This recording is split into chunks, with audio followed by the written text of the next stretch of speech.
वो बात पुरानी हो चुकी है कि हिंदू चीनी भाई भाई, वो पहले हुआ करते थे। मुझे तो नहीं पता, मुझे तो याद नहीं है कि हम 70 के पहले भी जो युद्ध कर चुके हैं, तो मुझे याद नहीं है, पता नहीं भाई बहन वाला कब था कि पाकिस्तान की फंडिंग, चाहे वो 26/11 के पहले हो, चाहे जितने भी आतंकवादी गतिविधियां हो, वो करने वाला चाइना है। आप क्या कर सकते हैं? प्रॉब्लम सबको पता है। Let's talk about the solution which is the most important thing at present. जब तक ये मार नहीं रहे थे बात अलग थी, लेकिन अगर आज आपने रिएक्शन नहीं किया तो यहां बहुत बड़ा सवाल उठ जाएगा। और एक और बड़ी बात यह है, चाणक्य ने बहुत पहले कहा था, कृते प्रतिकृतम कुर्यात हिंसने प्रतिहिंसनम तत्र दोषो न पतति दुष्टौ दुष्टम समाचरित। इसका जिस्ट ये है कि दुष्ट के प्रति, यह जो हिंसा करने आया उसके प्रति हिंसा करना कोई अपराध नहीं है। इनको घुस के चीनियों को मारना पड़ेगा।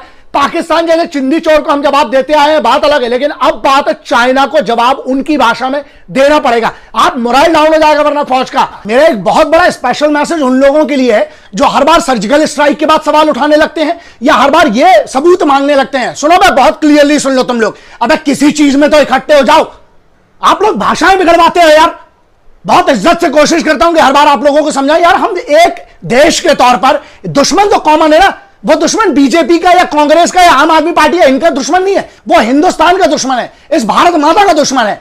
कम से कम इस पे तो इकट्ठे हो जाइए। और जो लोग सवाल मांगते हैं ना, एक काम करना चाहिए भारत सरकार को, चाहे वो किसी भी पार्टी का हो, जो भी सवाल करे, इन लोगों को ना वहीं पर जाकर 2-4 दिन के लिए जरा नौकरी करवाओगे, तब समझ में आएगा।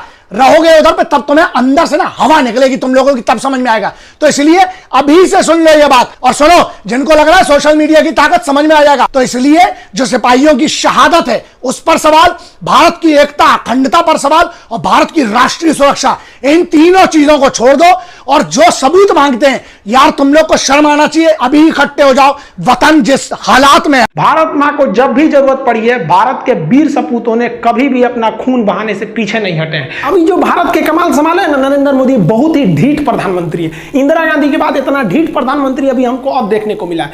देखिए नरेंद्र मोदी का डिसीजन कितना तगड़ा था कि जैसे गलवान घाटी में खबर आई कि भारत के 20 जवान शहीद हुए हैं और चाइना के 43 कुत्ते मरे हैं, और वो लोग भी मरे हैं, क्योंकि ये जो है पूरी तरह से अमेरिका का न्यूज है। उसने कहा है कि हमने क्लोज मॉनिटरिंग की है। अमेरिका ने रिपोर्ट दिया है कि चाइना के गलवान घाटी के एरिया में चाइना ने एम्बुलेंस और एयरलिफ्ट से अपनी लाशों को उठाकर ले गया। और चाइना ने खुद कहा है कि हम इसको ज्यादा हमारी संख्या नहीं बताएंगे क्योंकि हमारे देश में इसके एक निगेटिव इफेक्ट पड़ सकता है। और चाइना ने क्या कहा है कि भारत सरकार को भारत के सैनिकों को माफी मांगना चाहिए। इसका मतलब जो पिटाया है वही ना कहता है कि दूसरा आदमी माफी मांगे। और कुछ लोग को तो भरोसे नहीं हो रहा है कि भारत वाले भी चाइना को मारे होंगे। ऐसे लोग को ये भरोसा नहीं होता है कि ससुर अपने बाप के हैं कि नहीं है। चाइना वाले छोटे छोटे होते से कुंफू कराटा मार रहे थे सब, बॉर्डर पे आके ये कराटा मार रहे थे सब, ऐसे। अब भारत के सैनिक गांव में खेती किया हुआ आलू बोए, हाथ से पकड़ के मुर्गियां ईट दिया, कैसे जुड़ा चाय चुई करता है हमारे यहाँ। इतनी तो होते हैं चाइनीज। जब भारतीय सैनिक कद काठी से भी हैवी साबित होते हैं सब उनके साथ। वुहान में चाइना के एक स्लीपिंग बुद्धा काफी मंदिर प्रसिद्ध है महात्मा बुद्ध का। वहां पर भारतीय राजनयिक जो दूतावास थे, कॉन्सुलेट में काम करते थे, उनका नाम था कृष्णन रघुनाथन। ये 4 जून 1967 को यहां से जा रहे थे, तो इन्होंने अपनी गाड़ी को रोककर इस महात्मा बुद्ध की मूर्तियों के तथा मंदिरों के अवशेष का फोटो लेने लगे थे। ये एरिया मिलिट्री वाला एक छावनी का एरिया था। अभी ये फोटो ले ही रहे थे कि चाइना की जो पीपुल्स लिबरेशन आर्मी है PLA ने इन्हें आकर गिरफ्तार कर लिया। ये समझाते रह गए कि हम फोटो यहाँ की मिलिट्री बेस का नहीं ले रहे थे, बल्कि हम यहाँ महात्मा बुद्ध की फोटो ले रहे थे। और महात्मा बुद्ध का भारत से तो कितना लगाव है, हमने ही पूरी दुनिया को बुद्ध दिया, हमने चीन को बुद्ध दिया, बदले में उसने हमें युद्ध दे दिया था। तो हम लोग महात्मा बुद्ध की फोटो को आज भी इज्जत से देखते हैं लोग। तो ये फोटो ले रहे थे, लेकिन चाइनीज PLA वालों ने इनकी बात को नहीं सुनी और उन लोगों ने इन्हें अरेस्ट कर लिया। इन पर जासूसी का आरोप लगाया और जासूसी के आरोप लगाने के बाद इन्हें पूरी जनता के सामने बेइज्जत करने के लिए 15,000 लोगों के आगे इन्हें मुकदमा चलाया गया और इन्हें जासूसी का आरोप लगाकर इन्हें पर्सोना नॉन ग्राटा घोषित कर दिया गया कि अवांछनीय व्यक्ति इसे देश से निकालिए। और अगले दिन, मतलब ये मुकदमा चलने के बाद 13 जून को इन्हें पूरी तरह एयरपोर्ट पर घसीटते हुए लाया गया। इतना घसीटा गया था कि इनके पैर से जूते निकल गए थे, इन्हें नंगे पांव घसीटा गया। चाइना के जो रेड गार्ड्स थे इन्हें लात घूसा मारा, इनके ऊपर थूका था। उसके बाद पूरे सरेआम फोटो खींचकर इन्हें भारत में भेजा गया। जब ये दिल्ली एयरपोर्ट पर उतरे थे तो एक बहुत बड़ी भीड़ इनके स्वागत के लिए भी खड़ी थी और साथ ही साथ इस विरोध को भी दर्शाने के लिए खड़ी थी कि हमें भी चाइनीज को उसी भाषा में जवाब जवाब देना पड़े। जैसे ही ये खबर भारतीय मीडिया में आई, उस समय भारतीय मीडिया ने इस खबर को बहुत ही तरजीह दी। भारतीयों का गुस्सा और भयानक चढ़ गया और भारत सरकार ने भी, उस समय जनसंघ पार्टी थी, उसने भी कहा कि अब हम नहीं छोड़ेंगे। भारत सरकार ने अपने सुरक्षा बलों को कह दिया कि दिल्ली में जो चीन का दूतावास है उसे भी घेर लीजिए, उसमें भी कहीं विदेश से खाना नहीं जा सकता है, वहां के लोग भी खाना पानी के लिए बाहर नहीं आ सकते हैं, पूरी तरह से सप्लाई बंद कर दी जाएगी।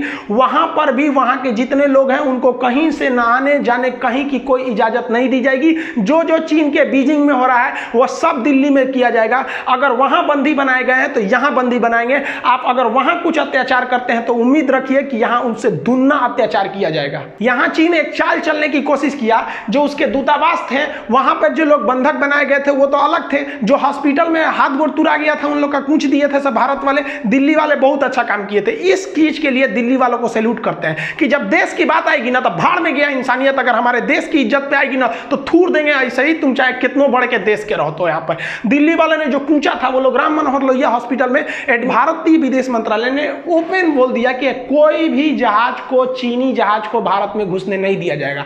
और हिंदुस्तानियों की उस समय हिम्मत की तो सैल्यूट करनी पड़ेगी जब हिंदुस्तानी एयरफोर्स को यह आदेश दिया गया कि इस रास्ते से अगर कोई भी चाइनीज जहाज गुजरता है, एक्चुअली उस समय तो ये पूर्वी पाकिस्तान था, ये तो 1971 में हम लोग कूच काच के इसको अलग किए, इसका वीडियो बना चुके हैं, आप उसको देखे होंगे कि कैसे हम लोग पाकिस्तानियों को कूचे थे। उस समय 93,000 फौजियों ने हाथ जोड़ के सरेंडर किया था कि मत मारिए हमको, तो यहां से वो लोग घुसना चाहते थे। तो भारतीयों ने एकदम प्लान बना दिया था कि एयरफोर्स को सख्त आदेश था कि कलकत्ता से एयरफोर्स उड़ान भरेगी और चीनी विमानों को इस तरह से घेर लेगी कि उन्हें इलाहाबाद या लखनऊ पर उतरने पर मजबूर कर दिया जाएगा। अब एयरफोर्स घेर लेगी तो उतरेंगे कहीं नहीं, आगे जाके जहाज, एयरफोर्स की जहाज तो छोटी होती है ना, कलाबाजी करने लगे, आगे ऐसे ऐसे करेगी, अपने से उलट जाएगा, हम लोग क्या कहेंगे, डरा के उलट दिया।